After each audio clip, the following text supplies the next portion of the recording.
ആരോഗ്യത്തോടെ ഇരിക്കാം. മികച്ച പരിചരണം ഞങ്ങളുടെ ഉറപ്പ്. Shoranur medical trust, Shoranur. പട്ടാമ്പിയിൽ കൂൺ ഗ്രാമം പദ്ധതി നടപ്പാക്കുന്നു. സംസ്ഥാന ഹോർട്ടികൾച്ചറൽ മിഷൻ രാഷ്ട്രീയ കൃഷി വികാസ് യോജനയുമായി ചേർന്നാണ് പദ്ധതി നടപ്പാക്കുന്നത്. 30 ലക്ഷം രൂപയാണ് പദ്ധതിക്ക് അനുവദിച്ചത്. 100 ചെറുകിട വൻകിട ഉൽപാദന യൂണിറ്റുകൾ, കൂൺ വിത്ത് ഉൽപാദന യൂണിറ്റ്, സംസ്കരണ യൂണിറ്റ്, പാക്ക് ഹൗസുകൾ, 10 കമ്പോസ്റ്റ് ഉൽപ്പന്ന യൂണിറ്റുകൾ എന്നിവ ചേർന്നതാണ് കൂൺ ഗ്രാമം. ഗ്രാമീണ സ്ത്രീകൾക്കിടയിലും യുവാക്കൾക്കിടയിലും കൂൺ കൃഷി പ്രോത്സാഹിപ്പിക്കുകയാണ് ലക്ഷ്യം. കൂൺ ഗ്രാമം പദ്ധതിക്കായി 30 ലക്ഷത്തിലധികം രൂപ അനുവദിച്ചിട്ടുണ്ട്.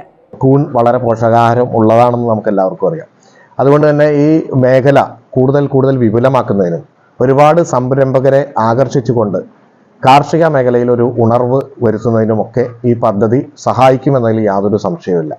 അപ്പോൾ അതുകൊണ്ട് തന്നെയാണ് ഈ പദ്ധതി വളരെ കുറച്ച് മണ്ഡലങ്ങളിൽ മാത്രം നടപ്പിലാക്കുമ്പോൾ നമ്മുടെ മണ്ഡലത്തിലേക്കും ലഭ്യമായിട്ടുണ്ട്. 30,25,000 രൂപയാണ് ഇതിനു വേണ്ടി ഗവൺമെൻറ് അനുവദിച്ചിട്ടുള്ളത്.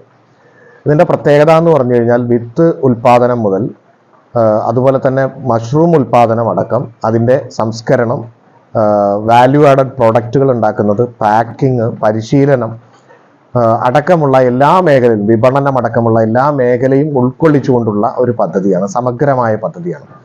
അപ്പോൾ പട്ടാമ്പി മണ്ഡലത്തിൽ, പ്രത്യേകിച്ച് പട്ടാമ്പി കാർഷിക ബ്ലോക്കിന് കീഴിലുള്ള ഈ പദ്ധതിയിൽ പങ്കെടുക്കാൻ ആഗ്രഹിക്കുന്ന സംരംഭകരായിട്ടുള്ള പ്രത്യേകിച്ച് വനിതകൾ, സ്ത്രീകൾക്ക് വീട്ടിൽ തന്നെ തുടങ്ങാൻ കഴിയുന്ന ഏറ്റവും മികച്ച ഒരു സംരംഭമാണ്. അപ്പോൾ അത് ആഗ്രഹിക്കുന്ന ആളുകൾ ഈ ഓഗസ്റ്റ് 20-നുള്ളിൽ അതാത് കൃഷിഭവനുകളിൽ ബന്ധപ്പെടുകയും അപേക്ഷ കൊടുക്കുകയും ഇതുമായി ബന്ധപ്പെട്ട് സംരംഭം ആരംഭിക്കാൻ വേണ്ടി മുന്നോട്ട് വരികയും ചെയ്യണമെന്ന് അഭ്യർത്ഥിക്കുകയാണ്. കൂൺ കൃഷി രീതികളെ സംബന്ധിച്ച് കർഷകർക്ക് പരിശീലനവും സംഘടിപ്പിക്കും. വിത്തുൽപാദന യൂണിറ്റും സജ്ജമാക്കും. വിത്ത് മുതൽ വിപണനം വരെയുള്ള കൂൺ കൃഷിയിൽ അത്യാവശ്യമായ പരിശീലനം മുതൽ മേൽനോട്ടം വരെയുള്ള കാര്യങ്ങളിൽ സ്റ്റേറ്റ് ഹോർട്ടികൾച്ചറൽ മിഷൻ കൃഷി വകുപ്പിന്റെ സഹായത്തോടെ മേൽനോട്ടം നിർവഹിക്കും. Time kids pre school, Mannannur road, Vaniyamkulam. .View news. കാഴ്ചകളാണ് ലോകം, കണ്ടു തുടങ്ങുക.